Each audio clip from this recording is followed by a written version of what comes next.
Buying an NFT on Solana, it's not that complicated. You need to understand where to go and what are you looking for. We can mainly separate them in two different categories. The first one would be art one-to-one or NFT arts, and the second one would be the NFT collections.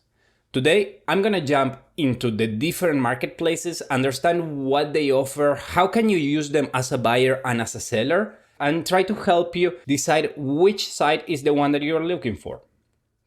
I would like to say that most of these sites keep evolving and developing their website every day. So it could be that some features that they were not available a week ago are available now. And some features that they're not available right now could be available when you are watching this video. Let's start looking at the marketplaces.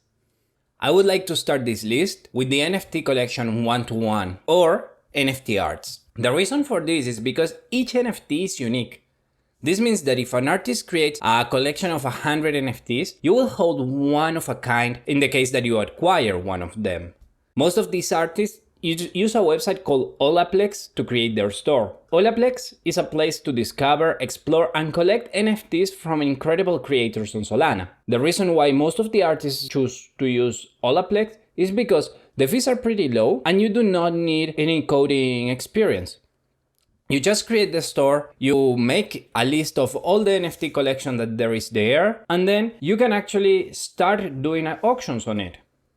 For any buyer out there, the auctions work that once you create a bid, Olaplex holds the funds until the bidding finishes. In case that you are in a bidding war, you will have to have the full amount, and if you're not the winner of this auction, you will be able to claim all the funds that you offer once the auction is finished. They have also added a secondary market, but I haven't seen it working, so I will not speak about it. If you want to use a secondary market for one-to-one artists, my recommendation would be exchange.art. This site hasn't grown a lot since the time that I spoke with them, and they keep innovating every time. They are the first ones to bring the NFT notifications, meaning that if someone is interested in your art, you can make a bid even if it's not listed the NFT. And on the wallet of the collector, it will appear a notification that says that you have a bidding. This allows you to not miss opportunities of selling or buying an NFT. The good thing about the site is that they also started including NFT collections, that they are normally and not just one-to-one art, and they started separating them by different categories like PFPs or profile pictures, algorithmic art, illustrations, and many more. The fees on the site with a 2.5% per transaction, but you can reduce this using the loyalty program. The flex and check allows you to see the different amount of transfers that you can do. You can perfectly see how they are working really hard on the system, and you can see them pretty active on Twitter, on Spaces, on their Discord. They provide really dedicated information on the loyalty program, on the collection classifications, getting started, buying and selling. All this information you can find it on the frequently asked questions. And although it's not one of the highest ones used by PFP NFT collectors, I believe that it has a big potential to become one of the titans in Solana. Now that we started speaking about NFT collections, which are profile pictures, there are also some arts, but normally they are collections that they change some assets inside. Let's pass to the most common websites they are for them. One of the first sites that you normally will see is Solana Art. It was the first one, and in the website they provide a global market cap with charts of the NFTs in Solana. The good thing is that it has most of the big NFT collections inside their site. That it has a fee of a 3%, which is on the high side, but you can purchase the NFT that they have created in order to reduce the value of the fees. One of the things that I have seen changing in the last couple of weeks is that they have added the option of making an offer. The website, in my opinion, is still a little bit confusing, needs a little bit more of a modern look in comparison to others. For example, the second one in the list, which is Digitalize. With a 2.5% fee, still a little bit on the high side, it has something interesting that is the solo collections separated from the marketplace. Another benefit that Digitalize has is a mint calendar, and it helps the creators with a launchpad and marketing partnerships. Be aware that not everybody can join the Launchpad or the marketing, and you have to be selected for joining it. We also have alpha.art, which is one of the first ones mentioned in this video, with a 2% fee.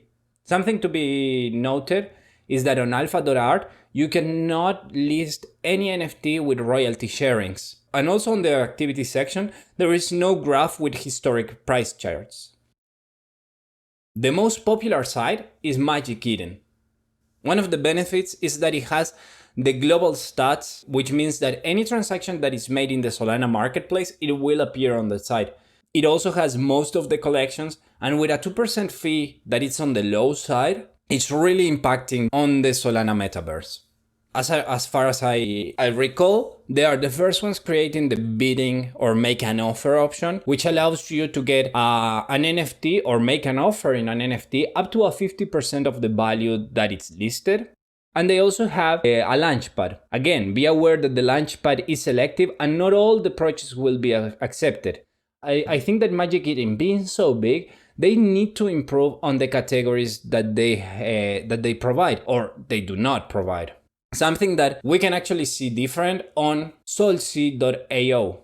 It's on the high side with the fees, with at 3%, but has some interesting things like it allows NFT support for videos, and you can create collections inside Solc itself. It also has FTX Pay for any US citizen, but still it feels that it hasn't done the full transition to the blockchain or metaverse world. At the moment of the video, in order for you to do most of the actions, you need to create a username even after connecting your wallet. One of the disadvantages is that anyone can create a collection, and the verification requirements are really basic. This is a quick overview in order to understand the different main categories, and all the links are going to be posted on the description. There's also this chart that I'm uploading in order to understand and have a general view. In my opinion, if you're interested on minting art, you should definitely go to exchange.art or Olaplex. And if you want to mint an NFT collection, I still believe that we are on the high aspect on the fees, and it should or could be reduced a little bit more. I hope you found this information useful. And as we arrive to the end of the video, I would suggest you to take a look at my other videos. Have a good one.